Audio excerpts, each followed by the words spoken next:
जय स्वामीनारायण विद्यार्थी मित्रों, लास्ट આપણે જે ડિસ્કશન કરતા હતા મેગ્નેટાઇઝેશન અને મેગ્નેટિક તીવ્રતા, કેટલાક જરૂરી સમીકરણો લીધા હતા. એક ટેક્સ્ટ બુકનું આપણે ઉદાહરણ પણ પૂરું કરેલું હતું. એ ટોપિક સાથે જ કન્ટિન્યુઅસમાં એના પછીનો એક ટોપિક 5.6 ચુંબકીય દ્રવ્યના ગુણધર્મો. જ્યારે આપણે આવી ડિસ્કશન કરતા હતા કે ભાઈ જ્યારે કોઈ સોલેનોઇડ છે, સોલેનોઇડમાંથી જ્યારે પ્રવાહ પસાર થાય ત્યારે સોલેનોઇડમાંથી પ્રવાહ પસાર થવાને કારણે સોલેનોઇડની અંદર તો ચુંબકીય ક્ષેત્ર ઉત્પન્ન થશે, પણ એને કારણે એની વચ્ચે જે રોડ રાખેલો હોય, બરાબર, જેને ગર્ભ ભાગ કહેતા હતા, એનું પણ કંઈક મેગ્નેટાઇઝેશન થશે અને પરિણામે અંદર કંઈક ચુંબકીય ક્ષેત્રની તીવ્રતા વધે. એનું ડિસ્કશન કરી ગયા હતા. અને એ જે આપણે કંઈક એક્સપેરિમેન્ટ કર્યા એનો મુખ્ય આધાર સ્તંભ જો વનકો મેગ્નેટાઇઝેશન અથવા મેગ્નેટાઇઝેશન તીવ્રતા m બરાબર શું હતું, તો કે m નેટ જે મેગ્નેટિક મોમેન્ટ હોય તે છેદમાં કદ એકમ કદ દીઠ ચુંબકીય ચાક માત્રા, એને કહેવાય મેગ્નેટાઇઝેશન તીવ્રતા. બરાબર, આ મેગ્નેટાઇઝેશન અથવા મેગ્નેટાઇઝેશન તીવ્રતા છે. મેગ્નેટાઇઝેશન હવે કોઈ પણ પદાર્થનું જ્યારે મેગ્નેટાઇઝેશન થાય, બરાબર, ત્યારે કદાચ બની શકે કે કંઈક કાયમી મેગ્નેટાઇઝેશન હોય છે, કેટલાક હંગામી એટલે કે ખરેખર ઇન્ડ્યુસ્ડ પ્રેરિત.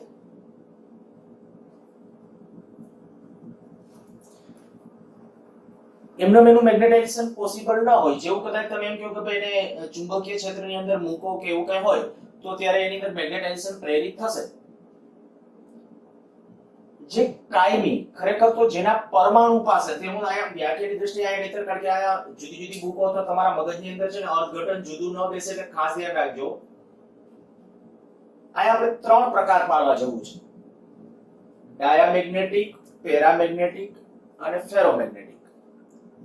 મટીરીયલના ત્રણ પ્રકાર પડે એના ચુંબકીય ગુણધર્મોને આધારે: ડાયામેગ્નેટિક, પેરામેગ્નેટિક અને ફેરોમેગ્નેટિક. હવે એની અંદર શું ફેરફાર છે બધાની અંદર એ જોતા જઈએ. અને સૌથી પહેલા જ્યારે આપણે આ જે સમીકરણો લીધા હતા, કાયમ એક મેગ્નેટિક સસેપ્ટિબિલિટી હોય એ સમીકરણો લખી નાખું છું તમારા સમજાવવા માટે. કાયમ બરાબર m/h, એક સમીકરણ આવું હતું, અથવા m બરાબર કાયમ * h. આ લાસ્ટ લેક્ચરમાં આપણે જે ડિસ્કશન કર્યું હતું એ જ ઇક્વેશન છે. બીજું આપણું જે ઇક્વેશન હતું μr, સાપેક્ષ પરમિએબિલિટી μr બરાબર એક તો લખાય μ/μ0 અને બીજું આપણે આમ લખી શકાય 1 + કાયમ.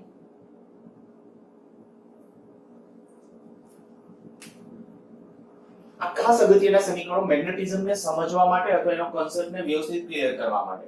આપણે જે અત્યારે પ્રકારો પાડીને જે આગળ વધવું છે એમાં કેટલાક આટલા મુદ્દાઓને ધ્યાનમાં રાખી અને દરેકે દરેક મટીરીયલ જે ડાયામેગ્નેટિક કહો, પેરામેગ્નેટિક કે ફેરોમેગ્નેટિક, એ બધા માટે આટલા મુદ્દાને ધ્યાનમાં રાખીને આપણે એનું ડિસ્કસ કરીશું. તો સૌથી પહેલા લઈએ છીએ ડાયામેગ્નેટિક પદાર્થ 5.6.1 ડાયામેગ્નેટિક.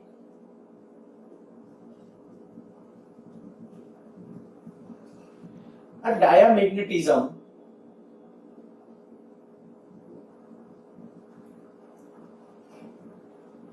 એ સર્વસામાન્ય ગુણધર્મ છે.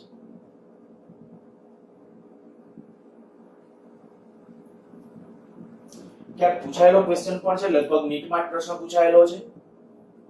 જે હું ત્રણે ત્રણ અત્યારની વાત કરીશ: ડાયામેગ્નેટિક, પેરામેગ્નેટિક અને ફેરોમેગ્નેટિક. એમાંથી જો દરેકે દરેક મટીરીયલનો સર્વસામાન્ય ગુણધર્મ કેવો હોય ને, તો સર્વસામાન્ય ગુણધર્મ એ કેવો છે ડાયામેગ્નેટિઝમનો, મીન્સ કે ડાયામેગ્નેટિક પણ. શું છે ડાયામેગ્નેટિક ને ત્યાર પછી જ આપણને આ વસ્તુ સમજાશે. તો સૌથી પહેલા આપણે ડિસ્કશનમાં જઈએ એની અંદર કે ભાઈ ડાયામેગ્નેટિઝમ ઉત્પન્ન થવાનું કારણ શું કામ, ડાયામેગ્નેટિક મટીરીયલ શું કામ છે, બરાબર. તો જ્યારે આપણે કહીએ, આપણને ખબર છે કે કોઈ પણ પદાર્થ પાસે મેગ્નેટાઇઝેશન ક્યાંથી હોય અને કેવી રીતે હોય. તો આગલા ચેપ્ટરના લાસ્ટમાં અને આ ચેપ્ટરની શરૂઆત કરી હતી ત્યારે પણ મેં ડિસ્કસ કર્યું હતું કે પ્રત્યેક પરમાણુ પાસે ચુંબકીય ચાક માત્રા હોય. માની લો કે આ ન્યુક્લિયસ છે, ન્યુક્લિયસની આજુબાજુ જ્યારે ઇલેક્ટ્રોન વર્તુળાકાર માર્ગે ભ્રમણ કરે, ન્યુક્લિયસની આજુબાજુ ઇલેક્ટ્રોન જ્યારે વર્તુળાકાર માર્ગે ભ્રમણ કરે ત્યારે એને પરિણામે પ્રવાહ રચાશે અને એ પ્રવાહ જે દિશામાં રચાય, માની લો કે જો ઇલેક્ટ્રોનનું ભ્રમણ આમ હોય તો પ્રવાહની દિશા તમે આમ ગણો, તો એને પરિણામે આપણે કહી શકાય કે આનું મેગ્નેટાઇઝેશન મીન્સ કે આમ હશે. ટૂંકમાં ઇલેક્ટ્રોનની ગતિને પરિણામે જાણે કે વર્તુળાકાર કક્ષામાં તમે પ્રવાહ ગણી શકો અને પ્રવાહને પરિણામે આ પરમાણુને ચુંબકીય ચાક માત્રા હોય. પરમાણુને ચુંબકીય ચાક માત્રા હોય. પણ હું એમ કહીશ કે આ પદાર્થના અણુ પાસે, અણુ કે પરમાણુ,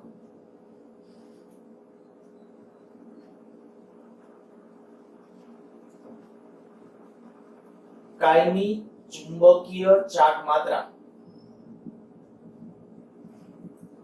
હોતી નથી.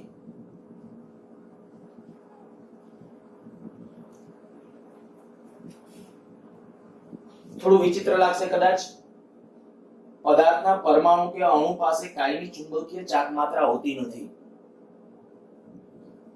કારણ કે તમે એમ કહેશો કે પરમાણુની અંદર તો છે ઇલેક્ટ્રોન તો ભ્રમણ કરવાના જ, તો કે જો એની અંદર ઇલેક્ટ્રોન ભ્રમણ કરે તો પ્રવાહ રચાય અને પ્રવાહ રચાતા હોય તો કે એને ચુંબકીય ચાક માત્રા હોવી જોઈએ. પણ મેં આ સ્ટેટમેન્ટ લખ્યું છે કે આવા પદાર્થના પરમાણુ કે અણુ પાસે કાયમી ચુંબકીય ચાક માત્રા હોતી નથી. ખાસ એવા કેટલાક દ્રવ્યો કે જેની અંદર પેર ઇલેક્ટ્રોન્સ હોય, પેર ઇલેક્ટ્રોન્સ, અથવા જેને કહેવાય કે ઇવન સંખ્યાના ઇલેક્ટ્રોન, બેકી સંખ્યાના ઇલેક્ટ્રોન્સ કક્ષામાં આવેલા હોય, ત્યારે કેટલાક મોટા ભાગના જોજો જે ડાયામેગ્નેટિક મટીરીયલ છે ને, જેટલા ડાયામેગ્નેટિક મટીરીયલ, દાખલા તરીકે કહો પાણી, બરાબર, પછી કહીએ કે બિસ્મથ, આવા જે કોઈ પાણી, બિસ્મથ, સિલિકોન, આવા જે કોઈ તમને મળશે તો એ બધા મટીરીયલની અંદર બેકી સંખ્યાના ઇલેક્ટ્રોન્સ હશે. અને જ્યારે બેકી સંખ્યાના ઇલેક્ટ્રોન્સ હોય ને ત્યારે એ પદાર્થની ખાસ પ્રોપર્ટી કે એની અંદર માની લો કે આની અંદર જે બંનેની વિરુદ્ધ દિશામાં ભ્રમણ, હવે ટેક્સ્ટ બુકમાં ડિસ્કશન નથી પણ સમજો એની પાછળ, નહીતર કાયમી ધોરણે આ પ્રશ્નાર્થ રહેશે કે ડાયામેગ્નેટિઝમ ખરેખર કેવી રીતે એની અંદર મેગ્નેટિક મોમેન્ટ ઊંધી પ્રેરિત થાય, શું કામ થાય, એ બધી ડિસ્કશન આના આધારે સમજાશે. જ્યારે ડ્યુઅલ ઇલેક્ટ્રોન્સ કહીએ, બે ઇલેક્ટ્રોન, ત્યારે શું હોય કે એમની છે ને કક્ષામાં જે ભ્રમણ હોય, માની લો કે આમાં જે આમ એક ઇલેક્ટ્રોન આમ ભ્રમણ કરતો હોય તો એનો પ્રવાહ આમ ગણાય અને પરિણામે એની મેગ્નેટિક મોમેન્ટ આમ છે. જો એક ઇલેક્ટ્રોનનું ભ્રમણ આમ હોય તો બીજાનું ભ્રમણ એનાથી વિરુદ્ધમાં હોય. માની લો કે એક ઇલેક્ટ્રોન આમ ગતિ કરે, બીજો ઇલેક્ટ્રોન આમ ગતિ કરતો હોય, તો દેખીતી વાત થઈ કે ભાઈ એકની મેગ્નેટિક મોમેન્ટ આ જે પરિભ્રમણ કરતો હતો, માની લો કે આનું જે આ પરિભ્રમણ થયું, આ ઇલેક્ટ્રોનનું આ પરિભ્રમણ, એને પરિણામે મેગ્નેટિક મોમેન્ટ આમ આવી, આ પેલો ઇલેક્ટ્રોન કહો તો એની આ, પછી આ જે ઇલેક્ટ્રોન્સ છે એની મેગ્નેટિક મોમેન્ટ તો એની ઉપર તરફ. શું થશે? પરમાણુની અંદર જ્યારે ઇલેક્ટ્રોન બેકી સંખ્યામાં હોય ત્યારે બેકી સંખ્યામાં આવેલા ઇલેક્ટ્રોન્સને પરિણામે જે ઇલેક્ટ્રોન્સનું જ્યારે ભ્રમણ છે, બરાબર, અવકાશની અંદર ભ્રમણ, આ એક વસ્તુ યાદ રાખજો, કક્ષા એટલે અહીંયા આપણા મગજમાં વળી પાછું કેટલાકના મનમાં માંડ્યા હશે આવા વિચારો આવવા કે બે ઇલેક્ટ્રોન એક જ કક્ષામાં આમ ભ્રમણ કરતા હોય, એટલે આમ એક કક્ષામાં આવી રીતે આમ આગળ પાછળ ભ્રમણ કરતા હોય તો ઓકે, અથડાય નહીં. પણ તમે એમ કે આમ વિરુદ્ધમાં આમ ગતિ કરે, ભટકાઈ ન જાય, ભટકાઈ જાય તો એનો અર્થ એવો થઈ જાય કે ઇલેક્ટ્રોન છે એ તૂટી જાય, ભાંગી જાય, અથવા બીજી કોઈ પ્રક્રિયા થાય પણ એ કક્ષામાં ભ્રમણ ન કરે, કક્ષામાં ભ્રમણ ન કરે તો મેગ્નેટિઝમની આખી આ જે ઘટના છે એ ખોટી છે. પણ રિયલમાં એવું કશું નથી.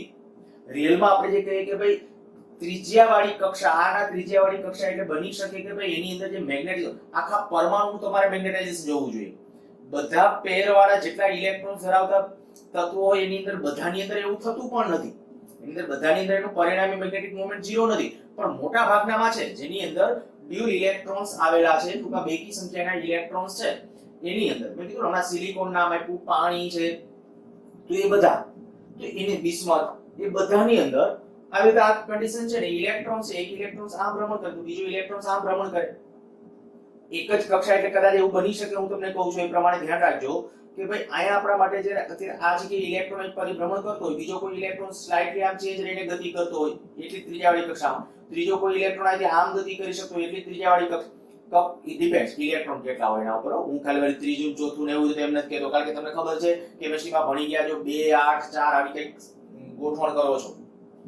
ઓકે, આપણે જે કહીએ કે મેગ્નેટિક મોમેન્ટ, આની જે ગોઠવાયેલી છે મેગ્નેટિક મોમેન્ટ, એ પરિણામી કેવી હશે? આના પરમાણુ પાસેની 0.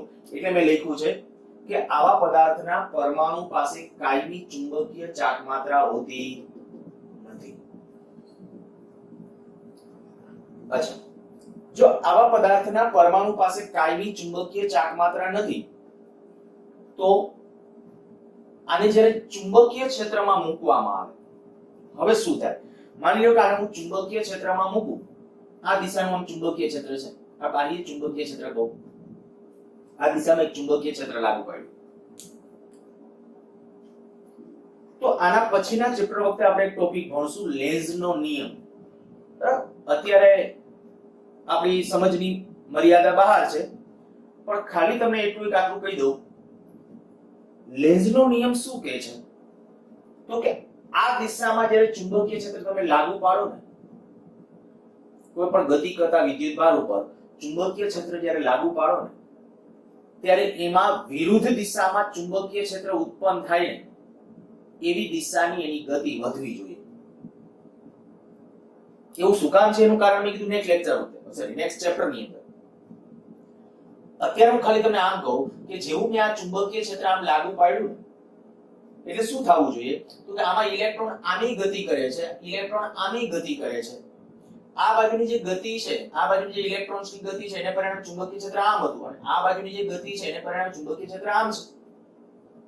એટલે શું થશે કે લેન્ઝના નિયમ અનુસાર આ ઇલેક્ટ્રોન પ્રવેગી ગતિ કરશે.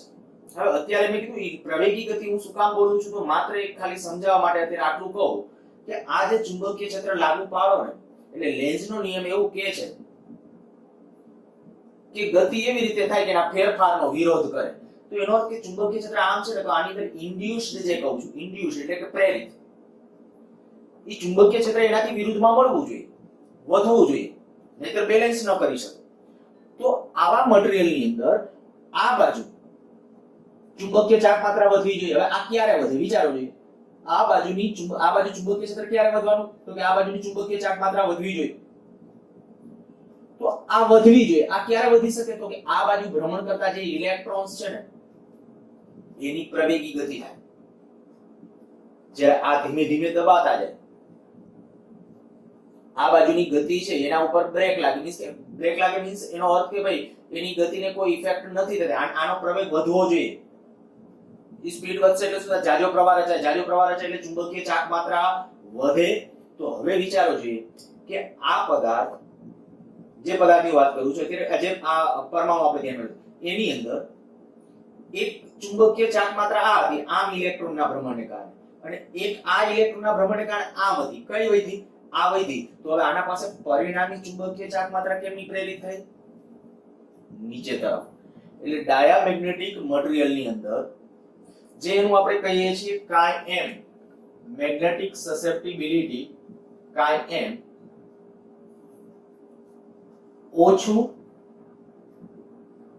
ઋણ. સુપર કંડક્ટર માટે કાઈ એમ -1. ટૂંકમાં બાકીને ગમે ત્યારે કન્ડિશન વિચારો ને તો એમ કહેવાય કાઈ એમ less or equal to -1, sorry less than 0 અને greater or equal to -1. આ મેં આના માટે કાઈ એમ નું મૂલ્ય લખ્યું છે કાઈ એમ ઓછું ઋણ હોય. ઈ શું દર્શાવે છે? એ બધા મુદ્દાઓ સમજજો. મેં જો આ જે સમીકરણ લખ્યું છે m બરાબર માઈનસ કાઈ એમ h, એટલે કાઈ માઈનસ નહીં પણ કાઈ એમ ઇન્ટુ h. માની લો કે આનું મૂલ્ય ઋણ હોય તો એ શું દર્શાવે છે? તો કે એ દર્શાવે છે કે h અને m બેની ડિરેક્શન કેવી છે? પરસ્પર વિરુદ્ધ. હવે આગલા લેક્ચર નું યાદ કરો, m અને h શું હતું? h એટલે આપણું હતું પેલો સોલેનોઇડ જે હતો ને, એ સોલેનોઇડ માંથી જે પ્રવાહ પસાર કરતા હતા એને પરિણામે સોલેનોઇડના વચ્ચેના વિસ્તારનું ચુંબકીય ક્ષેત્ર. અને m શું હતું? તો કે એની અંદર પેલો સળિયો જે મૂકતા હતા અંદર, એની અંદર જે મેગ્નેટાઇઝેશન થશે ને તે. તો ત્યારે આપણે આવું કહીએ કે જો આ માઈનસ હોય તો આ બેની ડિરેક્શન વિરુદ્ધ. હવે આ બેની ડિરેક્શન વિરુદ્ધ તો જોજો આમાં એવું થયું. મેં જ્યારે આ પરમાણુ આની અંદર આપણે પરમાણુ પહેલા પરમાણુ પાસે ચુંબકીય ચાર્જ માત્રા હતી જ નહીં. ડાયામેગ્નેટિક મટીરીયલના પરમાણુ પાસે ચુંબકીય ચાર્જ માત્રા નથી. બરાબર? આના પરમાણુ પાસે ચુંબકીય ચાર્જ માત્રા નહોતી અને એ વખતે મેં બાહ્ય ચુંબકીય ક્ષેત્ર લાગુ પાડ્યું.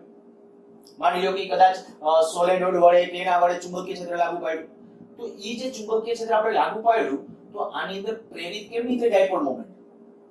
કેમની વધી? તો કે આ બાજુની વધી, વિરુદ્ધ દિશા. તો વિરુદ્ધ દિશાની વધે એનો અર્થ શું થાય? તો એનો અર્થ એવો થાય કે કાયમનું મૂલ્ય કેવું હશે? માઈનસ હશે. ધ્યાન રાખજો. એટલે મેં લખ્યું છે કાયમનું મૂલ્ય માઈનસમાં. ત્યાંથી 0 થી -1 ની વચ્ચે, એટલે આમ નાનું ઓછું હોય મૂલ્ય. મૂલ્ય ઓછું હોય અને ઋણ હોય. પણ એક ડાયામેગ્નેટિક નો એક પ્રકાર એટલે જેને કે સુપર કંડક્ટર અથવા જેને કહેવાય અતિસંવાહક.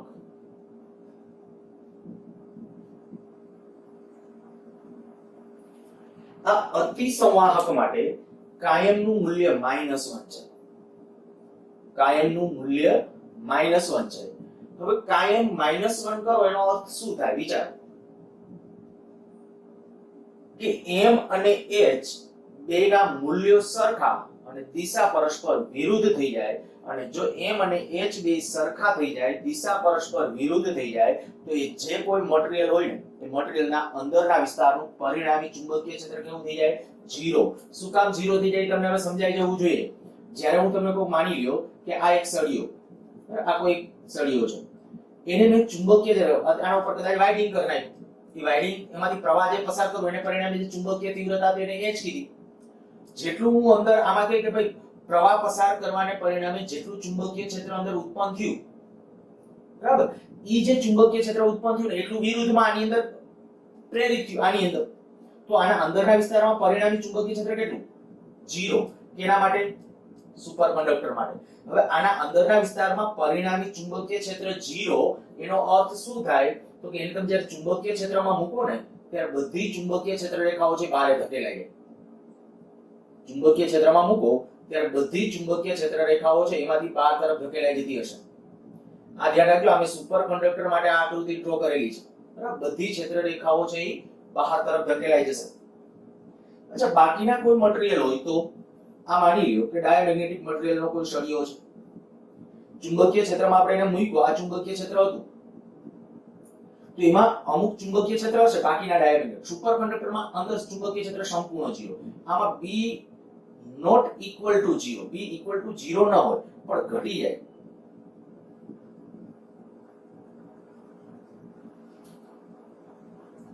આની અંદર આયા જે B હશે, આયા દાખલા તરીકે હું કહું આયા ચુંબકીય ક્ષેત્ર છે, હું આયા નામ આપું P1. જો MCQ માટે પણ આ ડિસ્કશન કરું છું. માની લો કે આયા ચુંબકીય ક્ષેત્ર છે ને એને હું કહું કે P1 અને આયા ચુંબકીય ક્ષેત્ર P2 કહું તો આપણે કહીશું ડાયામેગ્નેટિક મટીરીયલની અંદર B1 લેસ ધેન B2. શું કામ? એનું કારણ હવે તમારા પાસે છે. જો ન સમજાય તો મેં કીધું આયા સુધીનો લેક્ચર ફરીથી જ રિવાઇન્ડ કરજો. પહેલા મેં કીધું ડાયામેગ્નેટિઝમનું જો કારણ ખબર પડશે ને તો જ આખો ટોપિક સમજાશે. નહીતર આપણે બધું ગોખવા જેવું લાગશે ને એકે પ્રશ્નના વ્યવસ્થિત જવાબ તમે આપી નહીં શકો. અને આમાંથી જે પ્રશ્ન હોય ને ગણતરી વાળા આમાંથી ઓછા હોય છે. કન્સેપ્ટ બેઝ ક્વેશ્ચન કેટલી વખત પૂછાયેલા છે અને કન્સેપ્ટ બેઝ પ્રશ્નો ત્યારે જ આવડે કન્સેપ્ટ સમજાયેલો હોય. તો ડાયામેગ્નેટિઝમનું કારણ ટેક્સ્ટમાં એક નાનકડો ફકરો આપ્યો છે. હવે સમજાઈ જશે મેં આ સમજાવ્યા પછી. બાકી એમને કદાચ જે આ બ્લેન્ક કરીને તમે એમને સમજવાનો ટ્રાય કરશો તો કદાચ તમને ફીલ થશે કે એમાં શું લખ્યું છે કે ખબર જ નથી પડતી. ડાયામેગ્નેટિઝમનું કારણ હજી હું એકવાર એ તમને કહું છું કે ડાયામેગ્નેટિઝમનું કારણ શું? તો કે જ્યારે પેર ઇલેક્ટ્રોન્સ હોય, બરાબર, ત્યારે એક આમ ભ્રમણ કરતો હોય બીજો આમ, પરિણામે પરમાણુની ચુંબકીય આ કક્ષીય ગતિ કહેવાય. કક્ષીય ગતિને પરિણામે એની જે ચુંબકીય ચાર્જ માત્રા હોય પરિણામી કેવી હોય? 0. બાહ્ય ચુંબકીય ક્ષેત્ર ન હોય ત્યારે હોય. જેવું બાહ્ય ચુંબકીય ક્ષેત્ર લાગુ પાડો એટલે શું થાય? તો કે મેં કીધું લેન્ઝનો નિયમ આવે પિક્ચરમાં. લેન્ઝનો નિયમ શું કહે છે? તો કે લેન્ઝના નિયમ પ્રમાણે એમાં જે પ્રેરિત ડાયપોલ મોમેન્ટ ઉત્પન્ન થશે ને તો પ્રેરિત મેગ્નેટિક મોમેન્ટ કેમની ઉત્પન્ન થવી જોઈએ? વિરુદ્ધ દિશામાં. એનો અર્થ કે આ બાજુનો ઇલેક્ટ્રોન આ જે ચુંબકીય ચાર્જ માત્ર ઉત્પન્ન કરે છે એ ઇલેક્ટ્રોનની પ્રવેગી ગતિ થવી જોઈએ. હવે ઇલેક્ટ્રોનની પ્રવેગી ગતિ થાય એનો અર્થ એવો થઈ જાય કે ઈ જો પ્રવેગી ગતિ કરે અને પરિણામે આપણે કહી શકીએ કે એની ચુંબકીય ચાર્જ માત્રા છે એ વધે, ઓલી ઘટે. તો આની પરિણામી ચુંબકીય ચાર્જ માત્રા કેમની પ્રેરિત થઈ કહેવાય? વિરુદ્ધ દિશા. બહુ નબળી હોય, બહુ નબળી હોય. એટલા માટે કારણ કે આની અંદર જે ઇલેક્ટ્રોન છે, ઇલેક્ટ્રોનનું ભ્રમણ આવે. ઇલેક્ટ્રોન એટલે કાંઈ આપણે ન કહી શકીએ. પરમાણુની અંદર જે ઇલેક્ટ્રોન્સ આવેલા હોય એ ઇલેક્ટ્રોનની સંખ્યાની અંદર પ્રતિ પરમાણુની થોડી થોડી ચુંબકીય ચાર્જ માત્રા વધે. આ દિશાની વધશે એટલે ગોઠવાય કેમના? વિરુદ્ધ દિશામાં. તો જ્યારે મારે સંજ્ઞાત્મક રીતે જ્યારે ડ્રો કર્યું હોય ને આકૃતિ, જો ડાયામેગ્નેટિક મટીરીયલ માટે આ માની લો કે ડાયામેગ્નેટિક મટીરીયલનો સળિયો છે, તો રિયલમાં જો એના પરમાણુ માટે મારે સંજ્ઞાત્મક સ્કીમેટિક જેને આકૃતિ કહીએ તેને કહીએ એની મેગ્નેટિક મૂવમેન્ટ આમ પ્રેરિત થશે. આ સમજવા માટે ડ્રો કર્યું છે. તો સાથે સાથે આ નિયમ પણ ખોટો ન પડે એવું કરી નાખી. અહીં આપણે કહી શકીએ ચુંબકીય ક્ષેત્ર રેખા છે આમ બહાર તરફ ધકેલાઈ જશે.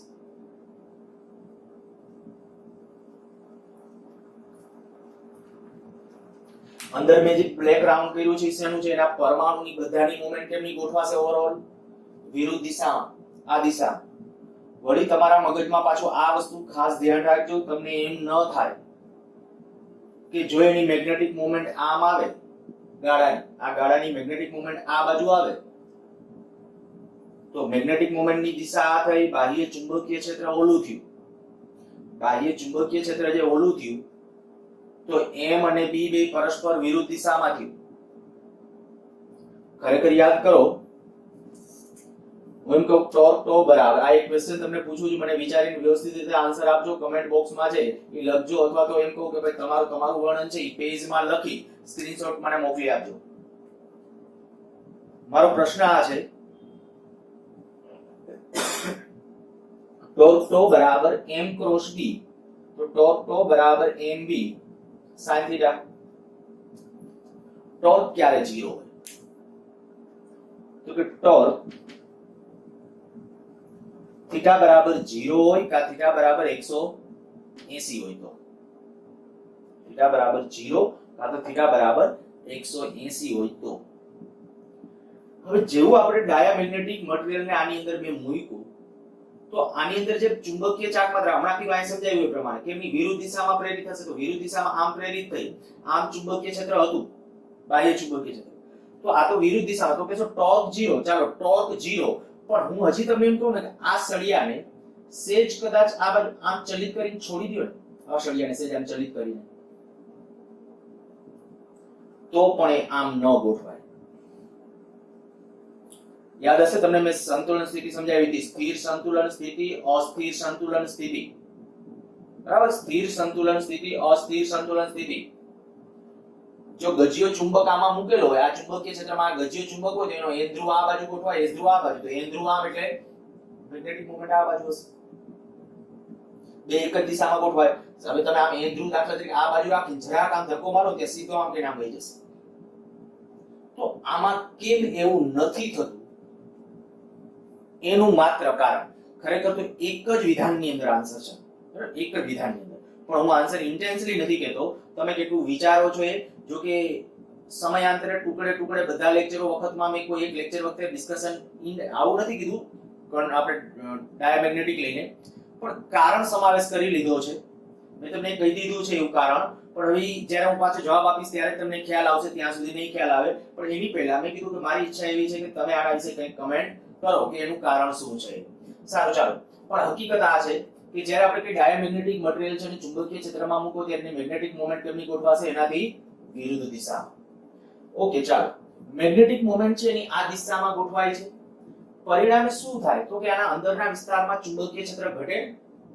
હવે ઘટે છે, આયા ચુંબકીય ક્ષેત્ર ઘટે છે એવું દર્શાવવા માટે આપણે શું કરવું પડે? તો કે જે ક્ષેત્ર રેખામાંથી આમ જતી હોય ને એટલે તમારે આમ કરી નાખવાનું.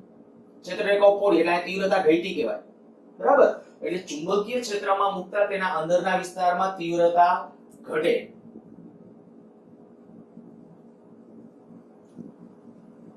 બાહ્ય ચુંબકીય ક્ષેત્રમાં મુકતા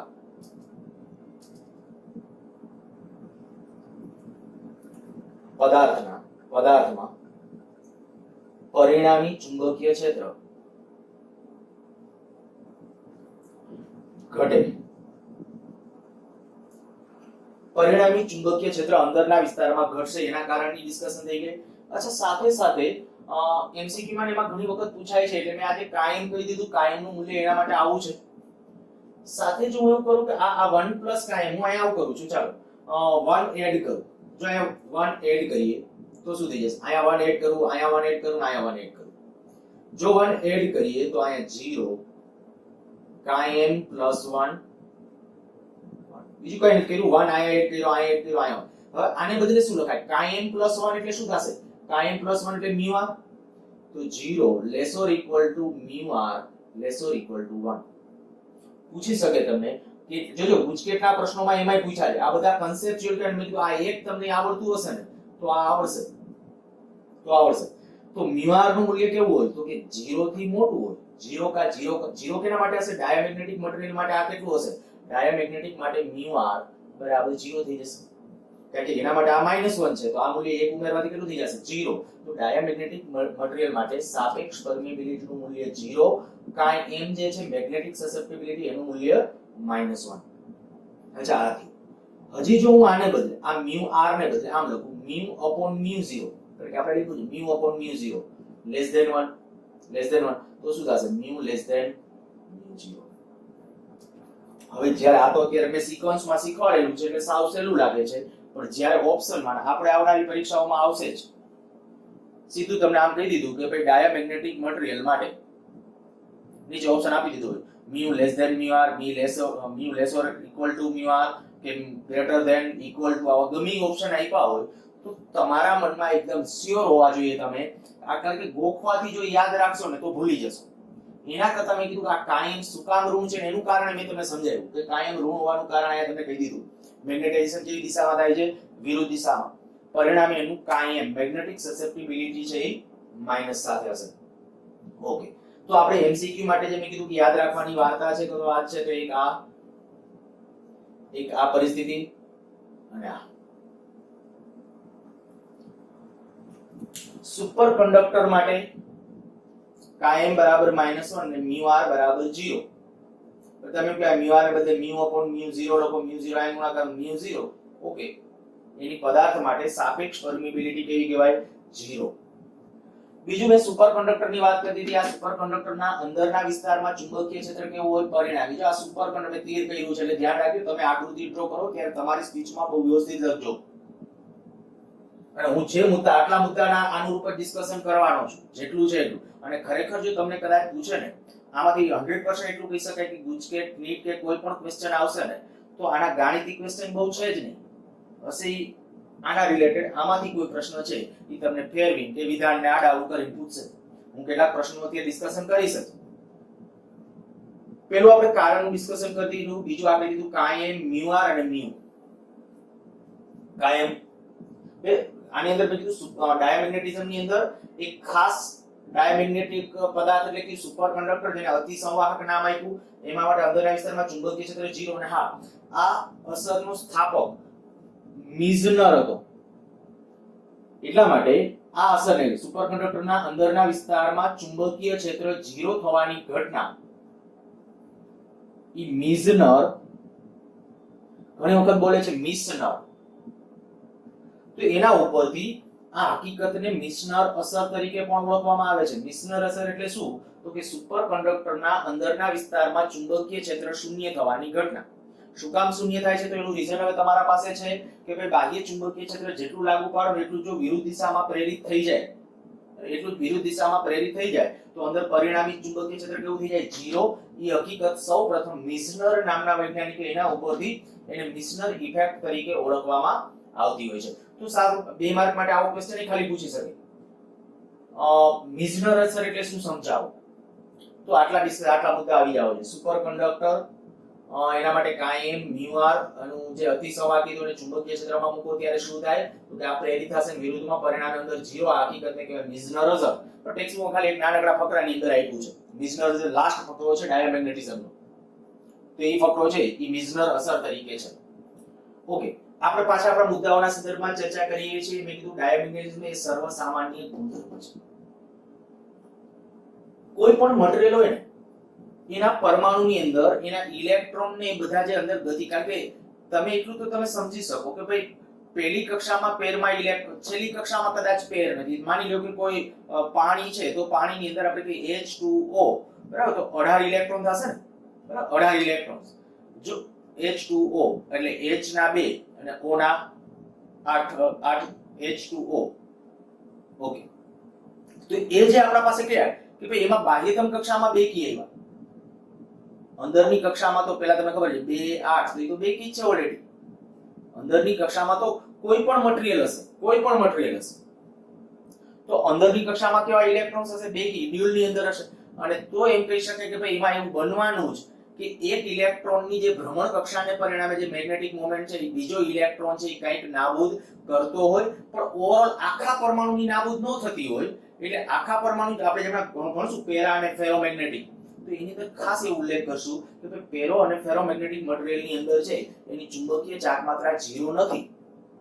બરાબર, એમાં બાહ્ય કક્ષામાં છે ને એકી સંખ્યાના ઇલેક્ટ્રોન્સ હશે અને એને પરિણામે એની ચુંબકીય ચાર્જ માત્રા 0 હોતી નથી. અચ્છા ચાલો અહીંયા આવી જઈએ. પછી આ કાયમને એની ડિસ્કશન કરી નાખ્યું. આકર્ષણ અપાકર્ષણ, તો કે જો આને ચુંબકની નજીક લાવવામાં આવે, ચુંબકની નજીક લાવતા અપાકર્ષણ, ચુંબકની નજીક લાવતા તે અપાકર્ષણ દર્શાવે છે. શું કામ અપાકર્ષણ? તો કે વિરુદ્ધ દિશામાં પ્રેરિત મોમેન્ટ ઉત્પન્ન થાય છે. એટલે જ્યારે આપણે ચુંબકની નજીક, હવે તમને એ તો ખબર પડવી જોઈએ, હું થોડુંક હજી આમ તમને સમજાવું. જો બાહ્ય ચુંબકીય ક્ષેત્રમાં મૂકીએ તો બાહ્ય ચુંબકીય ક્ષેત્રની અંદર આપણે કહી દીધું, બાહ્ય ચુંબકીય ક્ષેત્ર એટલે કેવું, જો સમાન ચુંબકીય ક્ષેત્ર હોય તો પરિણામી ચુંબકીય ક્ષેત્ર ઘટશે. ચુંબકની નજીક માની લ્યો કે આ ગજ્યો ચુંબક છે,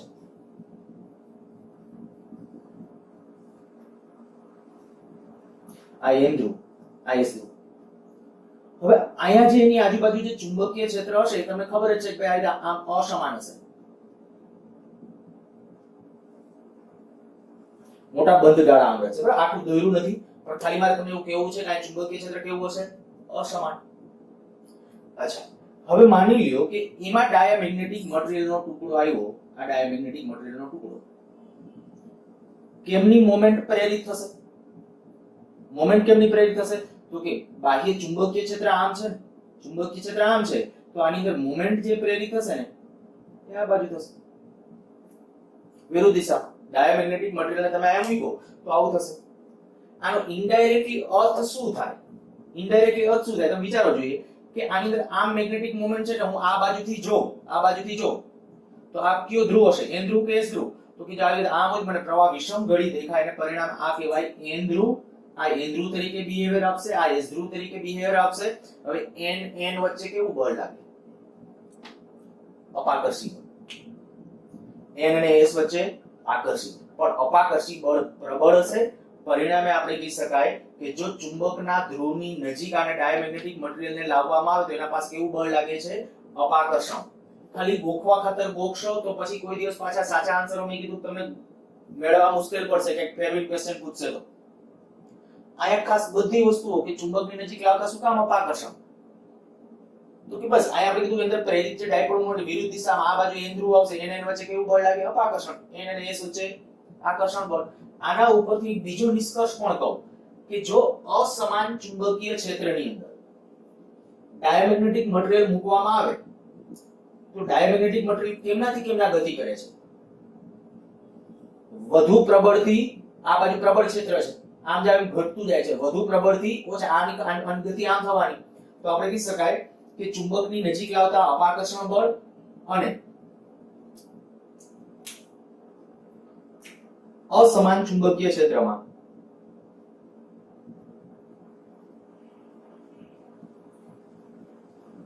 વધુ પ્રબળથી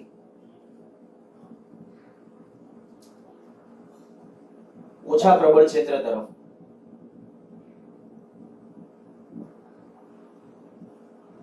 ગતિ કરે. આ સુધી દેખાતું જશે, કદાચ ન દેખાતું તો હું ફરીથી વાંચી જાઉં છું. અસમાન ચુંબકીય ક્ષેત્રમાં કેની ગતિ? ડાયામેગ્નેટિક મટીરીયલની. બરાબર, ડાયામેગ્નેટિક મટીરીયલનો કોઈ પણ સળિયો હોય કે કોઈ પણ પદાર્થ હોય તો એની ગતિ પ્રબળ ક્ષેત્ર છે આમ જેમ ઘટતું જાય તો આપણે ખબર અપાકર્ષણ બળ લાગે છે, એટલે વધુ પ્રબળથી ઓછા પ્રબળ ક્ષેત્ર તરફની એની ગતિ હશે. ઓકે, ચાલો આટલા મુદ્દાઓ કમ્પ્લીટ કર્યા. ચુંબક સાથે એનું આકર્ષણ કે અપાકર્ષણ? તો કે અપાકર્ષણ. બાહ્ય ચુંબકીય ક્ષેત્રમાં મૂક્યું તો શું થયું? તો કે અંદરના વિસ્તારમાં ચુંબકીય ક્ષેત્ર ઘટે. બાહ્ય ચુંબકીય ક્ષેત્રમાં મૂકતા પરિણામી ચુંબકીય ક્ષેત્ર અંદરના વિસ્તારમાં ઘટ્યું, બરાબર, અંદરના વિસ્તારનું પરિણામી ચુંબકીય ક્ષેત્ર ઘટ્યું. અચ્છા, ચુંબકની નજીક લાવતા અપાકર્ષણ, એટલે આ અનિયમિત ચુંબકીય ક્ષેત્ર જ કહેવાય ઇનડાયરેક્ટ. ચુંબકની આજુબાજુનું જે ચુંબકીય ક્ષેત્ર હશે કેવું હશે? અનિયમિત ચુંબકીય ક્ષેત્ર. અને કેવું કે એમાં ગતિ કેવી હોય? વધુ પ્રબળથી ઓછા પ્રબળ ક્ષેત્ર તરફ હોય. બીજું એમ લખ્યું છે કાયમ વિરુદ્ધ ટી નો આલેખ, મીન્સ કે આનું તાપમાન વધારવામાં આવે તો શું થાય? માની લ્યો કે આ ડાયામેગ્નેટિક મટીરીયલ છે એનું ટેમ્પરેચર વધારો તો કે ઉષ્મીય દોલનો વધે, પણ ઉષ્મીય દોલનો વધે ને તો એમાં ઇલેક્ટ્રોનની કદાચ સ્પીડ વધે, તો આ બાજુના ઇલેક્ટ્રોનની જેવી સ્પીડ વધે એવી આની વધે. બાહ્ય ક્ષેત્રની હું ચર્ચા નથી કરતો, ખાલી તાપમાન વધારી ડાયામેગ્નેટિક મટીરીયલનું ટેમ્પરેચર વધારી તો આ મોમેન્ટ વધે એવી જ આમ વધે. તો એનો અર્થ એવો થાય કે ખરેખર એમાં કાયમમાં કોઈ ફેર પડતો નથી. જો કાયમ વિરુદ્ધ ટી નો આલેખ ડ્રો કરું,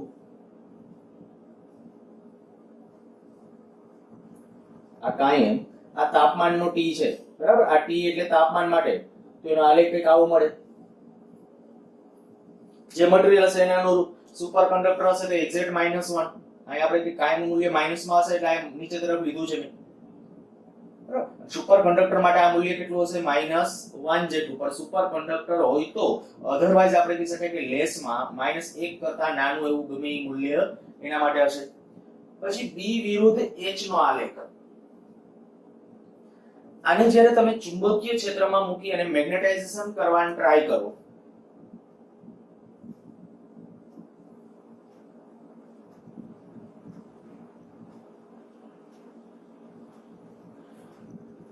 લાસ્ટ લેક્ચરમાં આપણે જે ડિસ્કશન કરતા હતા, માની લ્યો કે પેલો સોલેનોઇડ હતો, સોલેનોઇડની અંદર આપણે આ ડાયામેગ્નેટિક મટીરીયલનો કોઈ સળિયો મૂકી દઈએ. માની લ્યો કે સિલિકોનનો સળિયો અંદર મૂકી દીધો, બરાબર. સિલિકોન છે એ ડાયામેગ્નેટિઝમ છે, તો અંદર મેં એનો સળિયો મૂકી દીધો, એના ઉપર આપણે વાયરિંગ કરીને કોઈ મીન્સ કે સોલેનોઇડ, અને સોલેનોઇડમાંથી પ્રવાહ પસાર કરીએ. હવે સોલેનોઇડમાંથી જેવો પ્રવાહ પસાર થશે, સોલેનોઇડમાંથી પ્રવાહ પસાર થયો એટલે તમે ઇનડાયરેક્ટલી શું થાય? EH કહેવાય. H બરાબર NI, યાદ હશે તમને, H બરાબર NI. જેવડો પ્રવાહ તમે પસાર કરો એ I છે, તો એ તમે જેમ પ્રવાહ વધારશો એમ H વધશે. અચ્છા, તો B માં શું ફેર પડે? તો કે ચુંબકીય ક્ષેત્ર પહેલા તો આનું કેવું હતું? 0. આનું પહેલા ચુંબકીય ક્ષેત્ર 0, અંદરના વિસ્તારમાં કોઈ હતું જ નહીં, કારણ કે મેગ્નેટ ડ્યુઅલ પેર છે. પણ પછી ઊંધું પ્રેરિત થાય છે, એટલે B વિરુદ્ધ H નો આલેખ જો ડ્રો કરો ને, તો આના માટે B વિરુદ્ધ H નો આલેખ કંઈક આપણને આ રીતે મળશે. પછી મેં આવું લખ્યું છે U આકારની નળીમાં પ્રવાહી. માની લો કે ડાયામેગ્નેટિક મટીરીયલ છે, જેમ કે પાણી, પૂછાય છે એવા પ્રકારના ક્વેશ્ચન. એટલે માની લો કે આ રીતે આ U આકારની એક નળી,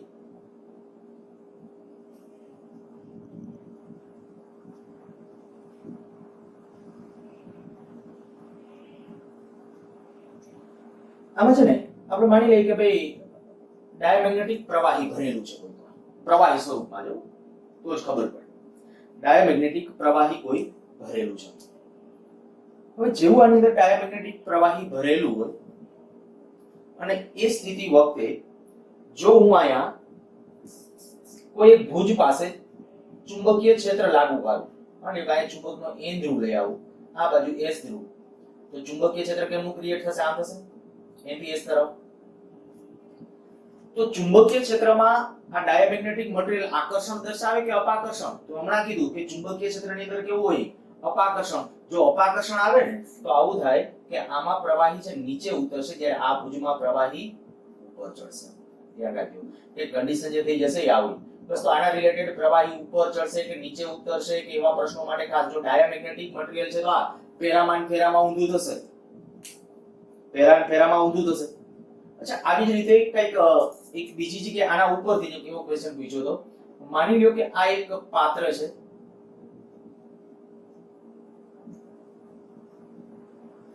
આમાં ડાયામેગ્નેટિક મટીરીયલનો પાવડર રાખી દઈએ અને અહીંયા ચુંબકના બે ધ્રુવો, આ N ધ્રુવ, આ S ધ્રુવ. એટલે દેખીતી વાત છે કે આ ચુંબકીય ક્ષેત્ર હશે, અને ચુંબકીય ક્ષેત્ર કેમનું હશે? આમ હશે, N થી S તરફ ચુંબકીય ક્ષેત્ર હશે. આયા પ્રબળ ચુંબકીય ક્ષેત્ર હશે, અહીંયા પ્રબળ હશે, વચ્ચે થોડું ઘટ્યું હશે કારણ કે આ બે વચ્ચેનું ડિસ્ટન્સ છે એટલે. હવે આમાં હું અહીંયા ડાયામેગ્નેટિક મટીરીયલ મૂકું, આની અંદર માની લો ડાયામેગ્નેટિક મટીરીયલ એકદમ પાતળો પાવડર, એકદમ ભૂકી ડાયામેગ્નેટિક મટીરીયલની ભૂકી મૂકી દીધી છે, તો શું થશે?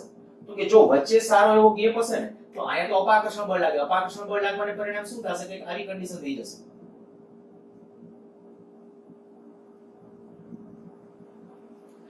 આખા પાત્રની અંદર માની લો મેં પેલા પાવડર આમ રાખ્યો હતો, પાત્રનું તળિયું ઢકાય એવી રીતે ડાયામેગ્નેટિક મટીરીયલનો પાવડર રાખ્યો હતો. હવે જેવા હું ચુંબકના ધ્રુવો નજીક લઈ જઈશ, ચુંબકના ધ્રુવો નજીક લઈ જઈશ, સાવ નજીક નહીં હો પાછા, સાવ નજીક અહીંયા અડો ડાયાગ્રામ આવે, માની લો કે આવી રીતે આમ લઈ આવીએ ને તો પાછા વચ્ચે અપાકર્ષણ બળ લાગે એટલે તો સાઈડમાં ઊંચી જાય. આ ડાયાગ્રામ વચ્ચે આપણે ગેપ રાખ્યો સારો એવો વચ્ચે ગેપ છે અને વચ્ચે ઉપર પાત્ર મૂક્યું છે, તો અહીંયા અપાકર્ષણ બળ જાજુ લાગશે, આની નજીક છે એટલે અહીંયા અપાકર્ષણ બળ જાજુ હશે તો વચ્ચે પાવડર આમ ભેગો થઈ જશે. ચાલો, આ બધી જે ચર્ચા હતી આપણી ડાયામેગ્નેટિક મટીરીયલ રિલેટેડ, ખૂબ સરસ ટોપિક છે. આખો મેં કીધું ડાયામેગ્નેટિઝમ, પેરામેગ્નેટિઝમ, ફેરોમેગ્નેટિઝમ મેં લખવા માટે એમસીક્યુ નું બધું ડિસ્કશન અને તમને સમજાય એવી રીતે બધું લખેલું છે.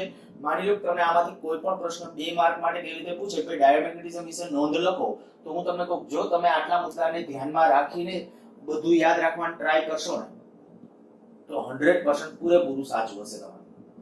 સાથે સાથે એમસીક્યુ ના જવાબ પણ સારી રીતે આપી શકશો, બરાબર? અને કોન્સેપ્ટ ઉપર છે એ હંમેશા મહત્વ આપવું.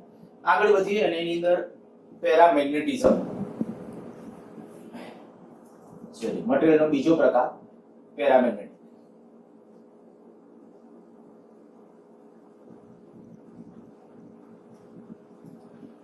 કદાચ થોડુંક યાદ રાખવા માટે તમે ડાયરેક્ટલી આવું યાદ રાખી શકો, ડાયામેગ્નેટિક એટલે ડાયા કેને કહેવાય? પરિસ્થિતિને અનુરૂપ વર્તણૂક હોય. પેરા એટલે પરમેનન્ટ, જેને કાયમી ચુંબકીય ચાક માત્રા છે, જેના પરમાણુ પાસે, આની સૌથી પહેલા એ કહું કે જેના પરમાણુ પાસે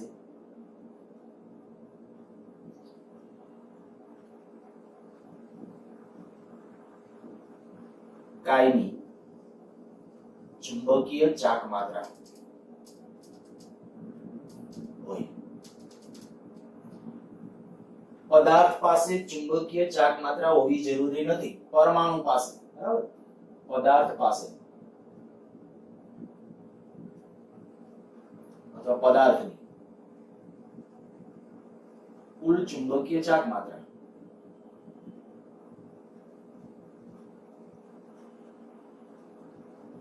શૂન્ય હોય. પેરામેગ્નેટિક તો મારે તમે એમ કહી શકું કે મેં અગાઉ તમને સમજાવેલું છે પેરામેગ્નેટિક આપ, પણ આપણે ત્યારે નામ નહોતું આપેલું પેરામેગ્નેટિક એવું. પણ જ્યારે આપણે કહીએ કે ભાઈ કોઈ પણ પદાર્થના પરમાણુ પાસે, હમણાં મેં ડાયામેગ્નેટિક સમજાવતી વખતે તમને શું કીધું કે આ ન્યુક્લિયસ છે, ન્યુક્લિયસની આજુબાજુ કંઈક આપણે ઇલેક્ટ્રોન પરિભ્રમણ કરે છે. હવે જેની અંદર બાહ્યતમ કક્ષામાં એકી સંખ્યાના ઇલેક્ટ્રોન્સ આવેલા હોય, પેર બનાવતા નથી, પરિણામે કહી શકાય એકની મેગ્નેટિક મોમેન્ટ આમ હોય તો એની પરિણામે ઓવરઓલ એની ચુંબકીય ચાક માત્રા કેમની હશે? એક તરફ હશે.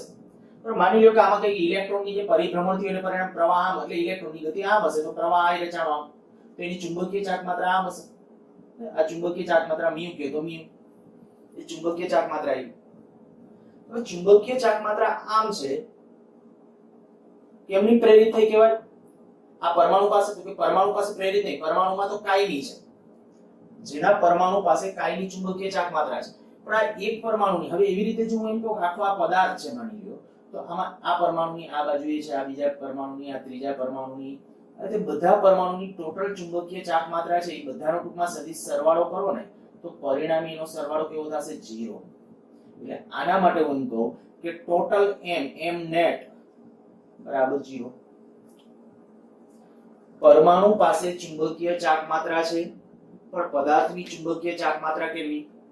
0. અચ્છા, પેરામેગ્નેટિઝમનું કારણ શું? તો કે એ જ કે પરમાણુની કક્ષીય ગતિમાં જે પરિભ્રમણ કરતો ઇલેક્ટ્રોન્સ છે,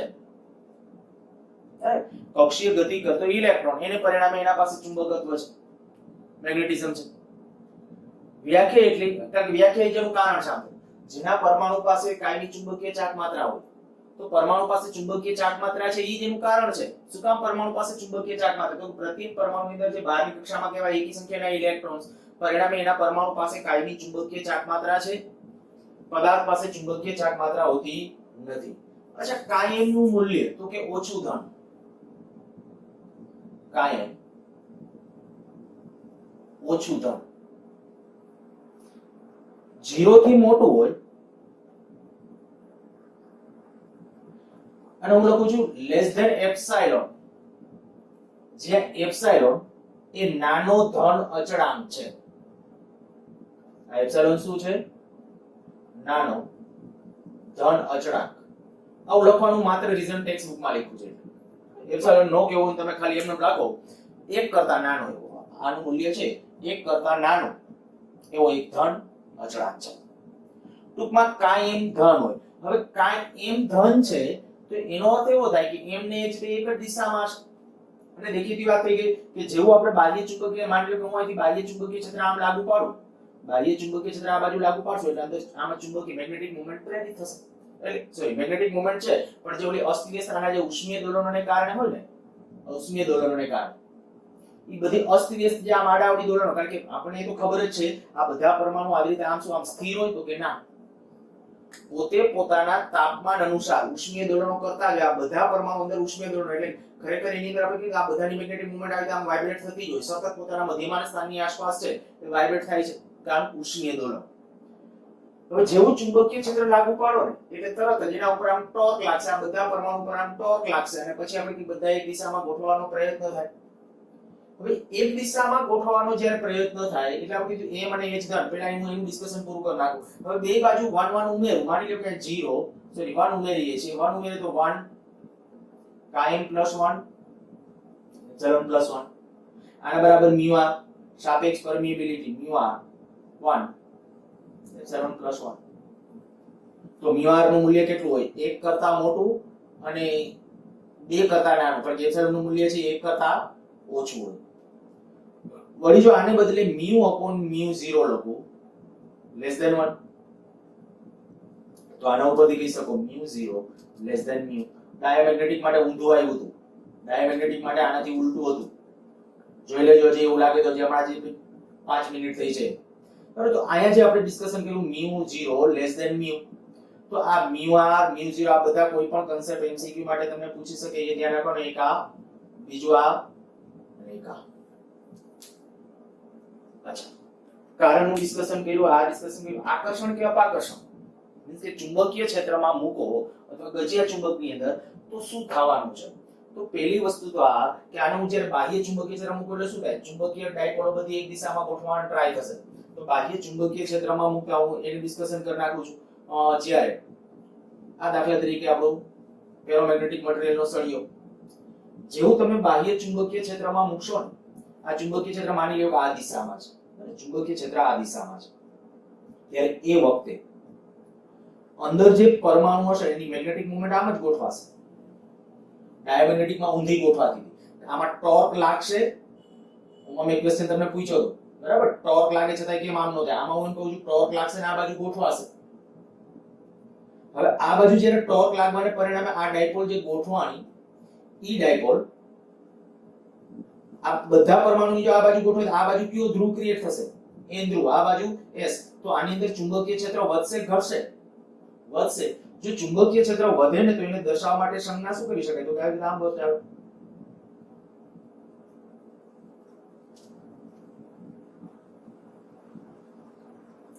આમાં ચુંબકીય ક્ષેત્ર વધશે. જો અહીંયા હું ચુંબકીય ક્ષેત્ર દાખલા તરીકે B1 કહું, અહીંયા B2 કહું ને, તો B1 is greater than B2. આ કયું મટીરીયલ છે? પેરામેગ્નેટિક મટીરીયલ હોય તો પેરામેગ્નેટિક મટીરીયલના અંદરના વિસ્તારમાં ચુંબકીય ક્ષેત્ર વધે. શું કામ વધે? કારણ ખ્યાલ આવી ગયેલો હોવો જોઈએ. બરાબર? ચુંબકીય ક્ષેત્ર એના અંદરના વિસ્તારમાં વધવાનું કારણ શું થયું? તો કે બાહ્ય ચુંબકીય ક્ષેત્ર હતું, અંદર જે પ્રેરિત થયું એ દિશામાં થયું, પરિણામે વધશે.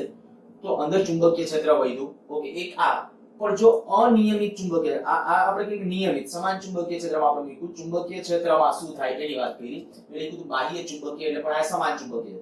બાહ્ય સમાન ચુંબકીય ક્ષેત્રમાં મૂક્યું તો વચ્ચે ઘનતા વધી જાય છે, વચ્ચે આયા તીવ્રતા વધી જાય છે. અચ્છા, અસમાન ચુંબકીય ક્ષેત્રમાં તો એ જેમ દર્શાવ્યું તો માની લ્યો કે આ એક ગજિયો ચુંબક છે, આ ગજિયો ચુંબક છે. આ ગજિયા ચુંબકનો એન ધ્રુવ છે, તેની આજુબાજુ જે ક્ષેત્ર રેખાઓ હશે આ રીતે આમ હશે. માની લો કે પેરામેગ્નેટિક, બરાબર, પેરામેગ્નેટિક મટીરીયલ એનો કોઈ સળિયો હું આની અંદર મૂકું, પેરામેગ્નેટિક ક્યુ દાખલા તરીકે એલ્યુમિનિયમ, આવો કોઈ પેરામેગ્નેટિક મટીરીયલનો સળિયો આની અંદર મૂકીએ, શું થશે? તો કે આની અંદર મેગ્નેટિક મોમેન્ટ છે આ દિશામાં ક્રિએટ થાય. હમણાં આપણે કીધું બાહ્ય ચુંબકીય ક્ષેત્ર હોય એમનું, તો આમાં n ધ્રુવ તરીકે આ હશે, s તરીકે આ હશે. હવે વિચારો જોઈએ કે n અને s વચ્ચે આકર્ષણ, n n વચ્ચે અપાકર્ષણ, તો પેરામેગ્નેટિક મટીરીયલ છે ચુંબક તરફ આકર્ષણ દર્શાવે, તો આપણે કહીશું એક પહેલી વસ્તુ આ ચુંબક તરફ આકર્ષણ, ત્યાં અપાકર્ષણ હતું. અને બીજી વસ્તુ અસમાન ચુંબકીય ક્ષેત્રમાં, અસમાન ચુંબકીય ક્ષેત્રમાં કેમ નથી, કેમનું ગતિ કરશે? તો કે અહીંથી આમ ઓછા પ્રબળથી વધુ પ્રબળ ક્ષેત્ર તરફ, ઓછા પ્રબળથી વધુ પ્રબળ ક્ષેત્ર તરફ ગતિ કરે. ચાલો, તો ચુંબકીય ક્ષેત્રમાં એના બિહેવિયરની આપણે વાત કરી હતી, આકર્ષણ, અપાકર્ષણ કે બાહ્ય ચુંબકીય ક્ષેત્રની અંદર વાત થઈ ગઈ. અનિયમિત ચુંબકીય ક્ષેત્ર કાયમ વિરુદ્ધ T. તાપમાન જ્યારે વધારીએ, તાપમાન જ્યારે વધારશું શું થશે? આ બધા પરમાણુ છે એ બધા પરમાણુના અસ્તરીય દોલનો થોડાક વધશે કે નહીં? બધા પરમાણુના અંદર અસ્તરીય દોલનની માત્રામાં વધારો થવાનો, કારણ કે ટેમ્પરેચર વધશે એટલે ઉષ્મીય દોલનો થવાના જ છે. તો જે એક બાજુ ઓલા ગોઠવવાનો ટ્રાય કરતા હતા એને થોડું ડિસ્ટર્બન્સ ઊભું થશે. તો હું આ સીધું કહી દઉં કે કાઈ m એ ટેમ્પરેચરના વ્યસ્ત પ્રમાણમાં, હમણાં પ્રૂવ કરું પણ અત્યારે ખાલી એટલું કહું કે કાઈ m is proportional to 1/T. અચ્છા, જ્યારે એક આપણે કહીએ કે ભાઈ બાહ્ય ચુંબકીય ક્ષેત્રની અંદર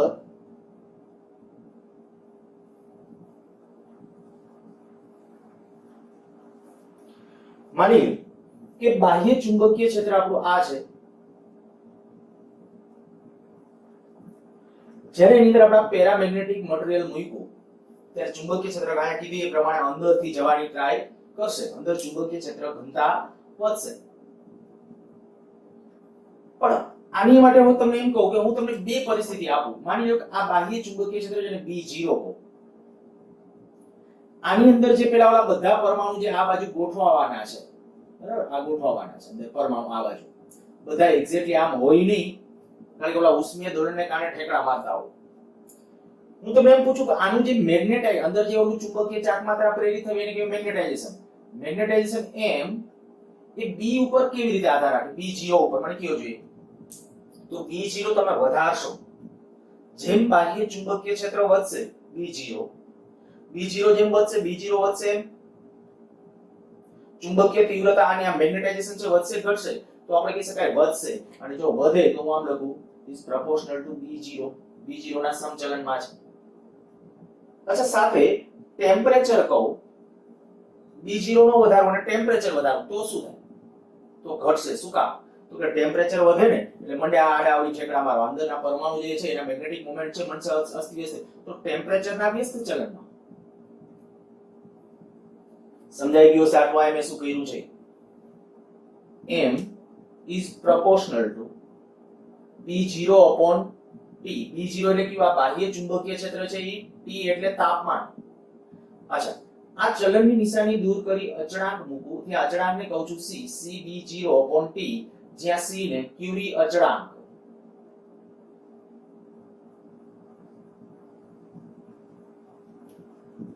ક્યુરી અચળાંક તરીકે ઓળખવામાં આવે છે. માની લ્યો કે આ સમીકરણને હું h વડે ભાગી નાખું, આ સમીકરણને h વડે અહીંયા લખું, ચાલો m/h C B0/T. હવે લાસ્ટ લેક્ચર યાદ કરો, h બરાબર શું હતું? પરંતુ h બરાબર આવું હતું B0/μ0, h બરાબર b0 upon mu0 તો આમાં આપણે આવું કરીએ કે b0 upon h એને આમ લઈ લ્યો તો શું થાય ત્યાં mu થઈ જશે તો આપણે કહી શકાય આના બરાબર શું લખાય chi n તો chi n મેગ્નેટિક સસેપ્ટિબિલિટી બરાબર આ cm નો આ થઈ જશે mu0 અને આયા આને બદલે આપણે જે લખ્યું છે એ mu0 તો આ કહી શકાય chi m is proportional to 1 upon t temperature ના વ્યસ્ત ચલનમાં છે મેં આ જે હમણાં કીધું હતું કે આપણે પ્રૂવ કરીએ તો chi m is proportional to 1 upon t બરાબર ટેમ્પરેચર ના વ્યસ્ત ચલનમાં એનું કારણ શું છે તો કે કારણ અને આ જે કહેવાય કે જ્યારે ખરેખર આ પદાર્થનું મેગ્નેટાઇઝેશન થશે મેગ્નેટાઇઝેશન ફેક્ટર કઈ બાબત ઉપર આધારિત છે તો બે બાબત ઉપર બાહ્ય ચુંબકીય ક્ષેત્ર એના સમચલનમાં અને ટેમ્પરેચરના વ્યસ્ત પ્રમાણમાં જો ટેમ્પરેચર વધશે તો મેગ્નેટાઇઝેશન ઘટશે એક કદાચ કન્ડિશન આવી વિચારી શકો કે આપણે એક બાહ્ય ચુંબકીય ક્ષેત્ર વધારતા જઈએ અને તાપમાન ઘટાડતા જઈએ બાહ્ય ચુંબકીય ક્ષેત્ર વધારતા જઈએ અને તાપમાન ઘટાડતા જઈએ તો આ બધા પરમાણુ એક દિશામાં ગોઠવાતા જશે વધુ વધુ એક દિશામાં ગોઠવાશે એક સ્થિતિ કદાચ એવી આવે કે બધા પરમાણુ એક દિશામાં ગોઠવાઈ જાય જો બધા પરમાણુ એક દિશામાં ગોઠવાઈ જાય તો એને કહેવાયનું સંપૂર્ણ મેગ્નેટાઇઝેશન એટલે શબ્દ ખાસ ધ્યાન રાખજો સંપૂર્ણ મેગ્નેટાઇઝેશન એટલે શું તો કે બાહ્ય ચુંબકીય ક્ષેત્ર વધારતા જઈએ અને તાપમાન ઘટાડતા જઈએ બાહ્ય ચુંબકીય ક્ષેત્રની હાજરીમાં ચુંબકીય ક્ષેત્ર વધારતા જઈએ તાપમાન ઘટાડતા જઈએ તેમ તેમ વધુ ને વધુ પરમાણુ છે એક દિશામાં ગોઠવાતા જશે પરિણામે એનું મેગ્નેટાઇઝેશન વધતું જશે એક સ્થિતિ એવી આવે કે બધા પરમાણુ એક જ દિશામાં ગોઠવાઈ જાય ત્યારે એને શું કહેવાય સંપૂર્ણ મેગ્નેટાઇઝેશન અચ્છા આના માટે મારે જો b વિરુદ્ધ કે આપણે આનો આલેખ ડ્રો કરવો b વિરુદ્ધ h નો તો આપણે કઈ પેરામેગ્નેટિક મટીરીયલ જ્યારે છે આ b અને h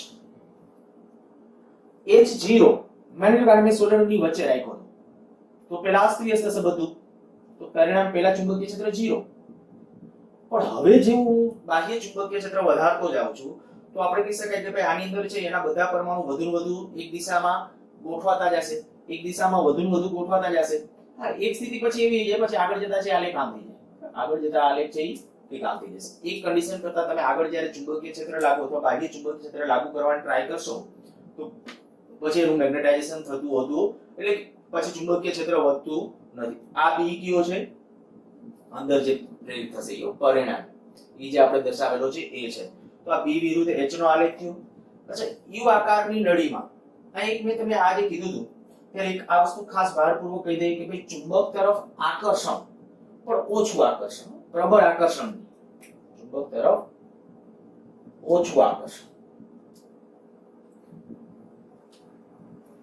કારણ શું તો આની મોમેન્ટ છે બહુ નબળી છે અંદર જે પ્રેરિત થશે અંદર જે આમાં ચુંબકની જે વર્તણૂક આપશે જ્યારે એને મૂક્યું ત્યારે આપણે કીધું આને n ને s ક્રિએટ થશે પણ બહુ નબળા હોય પરમાણુને પરિણામે જે ક્રિએટ થયા છે બહુ નબળા હશે વધારતા જવું હોય તો એના માટે કે બાહ્ય ચુંબકીય ક્ષેત્ર ખૂબ પ્રબળ બનાવો ને ત્યારે એનું મેગ્નેટાઇઝેશન છે વધે પણ છતાં પણ એટલું બધું નોંધપાત્ર ન હોય એનું કારણ શું તો કે કાયમનું મૂલ્ય કેવું છે ખૂબ નાનું ધન છે ખરા પણ ખૂબ નાનું છે હવે જો ધન હોય અને ખૂબ નાનું હોય તો ત્યારે દેખીતી વાત થઈ ગઈ કે આ આપણે કે આનું મૂલ્ય જો 1 કરતા નાનું તો m બરાબર h ક્યારે થઈ શકે નહીં તો ઇનડાયરેક્ટલી મારે એવું કહેવું કે સર કે પેરામેગ્નેટિક મટીરીયલ ની અંદર તમે ગમે એવી સંજોગો ઊભા કરો ને બાહ્ય ચુંબકીય ક્ષેત્ર જેટલું હોય ને એટલું અંદર વધારાનું પ્રેરિત થાય જ નહીં વધારાનું બોલું છું કારણ કે આ આપણે કહી શકીએ આ કયું છે આપણે આ m બરાબર h આ m એટલે કયું જે મેગ્નેટાઇઝેશન મટીરીયલ નું થયું તે છે અંદર પદાર્થનું જે થયું તે છે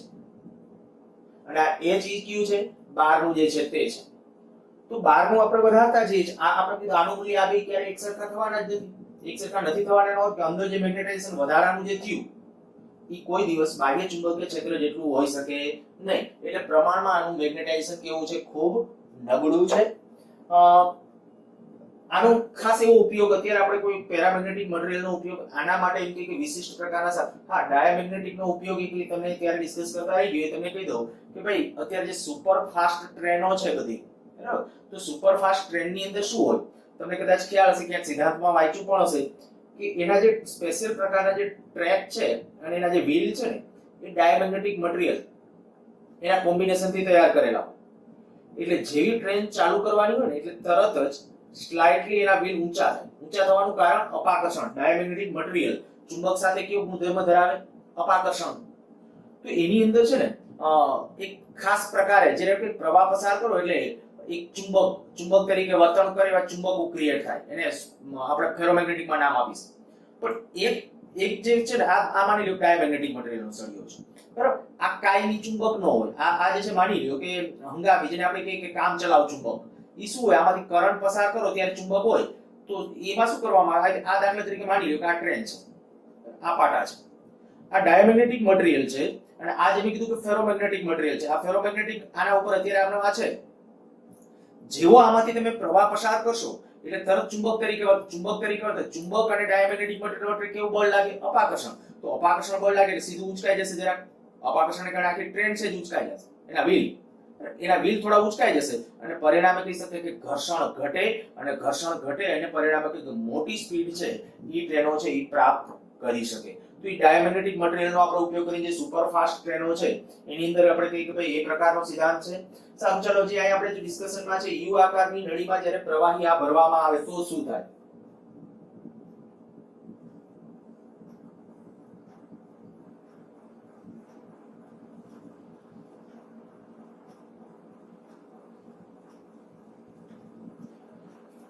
માની લો કે આમાં પેરામેગ્નેટિક મટીરીયલ ભરેલું છે, પેરામેગ્નેટિક પ્રવાહી ભરેલું છે.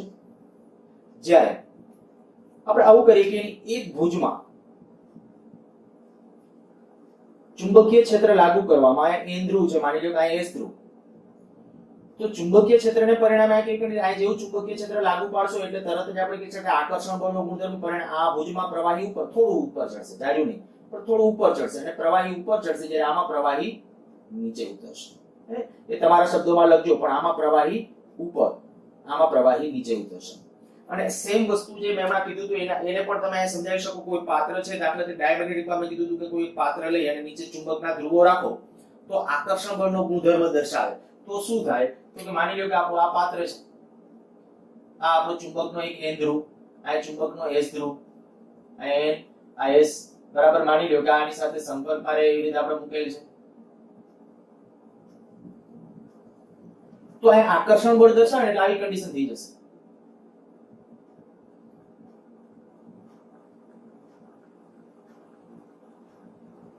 અને આપણે આમ પાવડર આમ ભરેલો હતો તો અહીંયા આકર્ષણ બળ આવે એટલે તરત જ અહીંયા આપણે કહી શકીએ કે આ રીતે પાવડર ખેંચાઈ જશે. એ બાજુ પાવડર અહીંયા ખેંચાઈ જશે. પ્રવાહી હોય તો પણ એ જ વસ્તુ જોવા મળે. જ્યારે અહીંયા આકર્ષણ ઓછું હશે એટલે આકર્ષણ ઓછું હશે એટલે ત્યાં કન્ડિશન નહીં જોવા મળે. તો જ્યાં આકર્ષણ અપાકર્ષણ આપણા જે સિદ્ધાંતો છે બધા માટે લાગુ પડે છે. સારું, આ વાત થઈ ગઈ આપણા પેરામેગ્નેટિક મટીરીયલ માટે. અને આવી જ બધી વસ્તુઓ પાછી આપણી ફેરોમેગ્નેટિક મટીરીયલ માટે છે. નેક્સ્ટ લેક્ચર વખતે ડિસ્કશનમાં લેશું.